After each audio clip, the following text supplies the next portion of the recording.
अस्सलाम वालेकुम। साफर टाइम्स में आपका खैर मकदम है। मरकज़ी हुकूमत और सुप्रीम कोर्ट के हालिया टीईटी फैसले पर मुल्क गिर असरात पड़ रहे हैं। तमिलनाडु के वज़ीर आला एम.के. स्टालिन की पीएम से बड़ी अपील।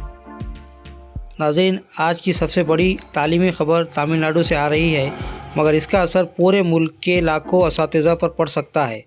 सुप्रीम कोर्ट के हालिया फैसले ने स्कूल एजुकेशन सिस्टम में एक नई बहस छेड़ दी है और रियासती हुकूमतें भी इसके असरात से परेशान हैं। हाल ही में सुप्रीम कोर्ट ने फैसला सुनाया कि तमाम इन सर्विस टीचर्स यानी वो असातिज़ा जो पहले से ही सरकारी स्कूलों में मुलाजिमत कर रहे हैं, अगर उन्होंने टीईटी यानी कि टीचर्स एलिजिबिलिटी टेस्ट पास नहीं किया है तो उन्हें आइंदा 2 साल के अंदर अंदर ये अहलियत हासिल करना ज़रूरी होगी।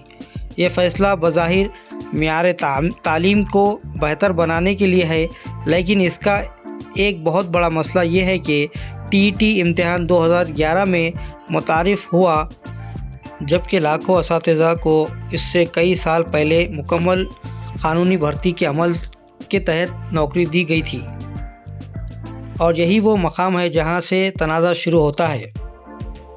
तमिलनाडु के वज़ीर आला एम.के. स्टालिन ने इस फ़ैसले को रेट्रोस्पेक्टिव एप्लीकेशन यानी माजी से नाफिज करार देते हुए कहा है कि ये फ़ैसला सर्विस राइट्स की खिलाफ वर्जी है। लंबे अरसे से काम करने वाले असातिज़ा को अचानक गैर मुस्तहिक करार देना नाइंसाफ़ी है और सबसे अहम बात, इस फ़ैसले का असर पूरे भारत में लाखों असातिज़ा पर पड़ेगा।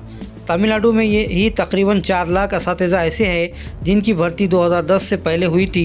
ये असातिज़ा उस वक्त की तमाम तालीमी व पेशा वराना शराइत पूरी करके सख्त इम्तहानात और इंटरव्यूज़ के बाद मुंतखब हुए थे।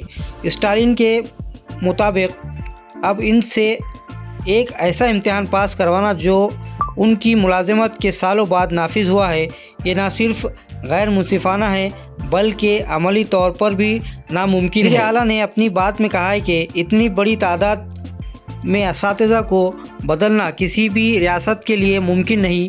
भर्ती के चक्कर, इम्तहानात, ट्रेनिंग, ये सब कई साल ले सकते हैं, जबकि देही इलाक़ों में पहले ही अहल उम्मीदवार की शदीद कमी है। अगर टीईटी लाजिम शर्त के बाइस ये असातिज़ा नाअहल हो जाते हैं तो स्कूलों में तदरीसी खला पैदा की तालीम का सिलसिला टूटेगा और आइनी हक़ तालीम आर्टिकल 21A बराह रास्त मुतासिर होगा। इसके नतीजे में पूरा स्कूल एजुकेशन सिस्टम अदम एहतिसाम का शिकार हो सकता है।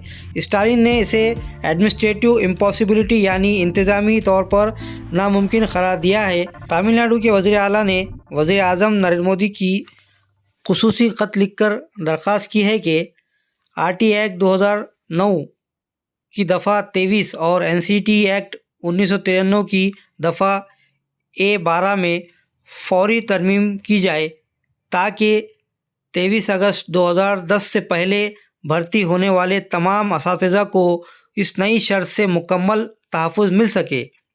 उनके मुताबिक सिर्फ कानूनी तरमीम ही इस मसले का मुस्तकिल हल है।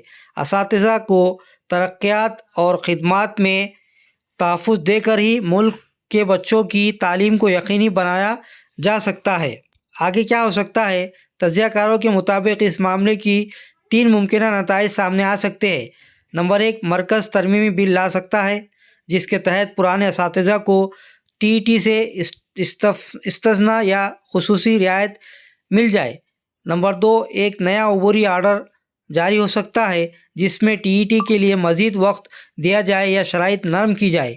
नंबर 3, दीगर रियासतें भी मामले उठाएगी क्योंकि इस फैसले का असर सिर्फ तमिलनाडु नहीं पूरे भारत पर है और ये एक कौमी मसला बनता जा रहा है। आखिर में टीईटी के रेट्रोस्पेक्टिव शर्त ने असातिज़ा के मुस्तक़बिल, स्कूल सिस्टम के इस्तेहकाम और बच्चों की आइनी हक़ तालीम तीनों को एक बड़े सवाल के सामने खड़ा कर दिया है। अब देखना यह है कि मरकज़ी हुकूमत और इस सुप्रीम कोर्ट इस अहम मामले में क्या कदम उठाती है और क्या लाखों असातिज़ा के लिए कोई मुस्तकिल हल अगले पार्लियामेंट सेशन में सामने आता है या नहीं। मज़ीद अपडेट्स के लिए देखते रहिए साफर टाइम्स। शुक्रिया।